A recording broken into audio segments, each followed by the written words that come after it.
Pemirsa, berbagai kendala dihadapi bus Trans Metro Dewata yang kini telah melayani masyarakat Bali selama 4 tahun. Situasi ini tentu berdampak pada minimnya penumpang terhadap transportasi publik ini.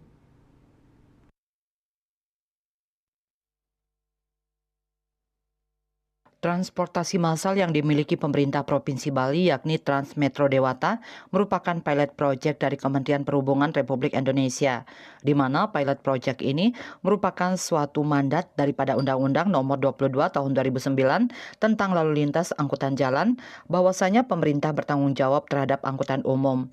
Direktur Utama Satria Transjaya Ketut Edi Dharma Putra menyatakan, sejak diluncurkan pada tahun 2020 sampai dengan tahun 2024, bus Trans Dewata masih berjalan sendiri. Semestinya trayek dari bus Trans Metro Dewata berjalan terintegrasi dengan angkutan umum yang lain. Dengan transportasi publik yang terintegrasi, pihaknya yakin animo masyarakat untuk menggunakan bus Trans Metro Dewata akan semakin tinggi. Nah, tentunya dalam peluncuran ini dari tahun 2020 sampai 2024 ini masih berjalan sendiri dia.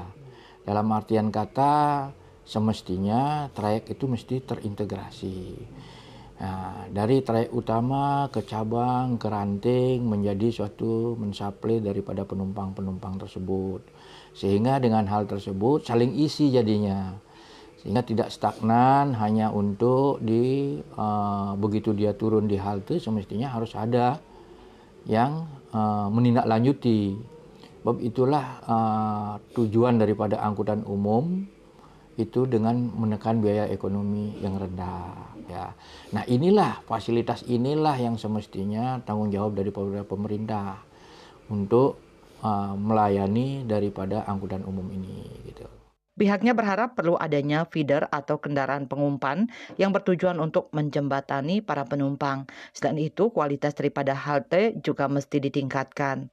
Andika, Bali TV.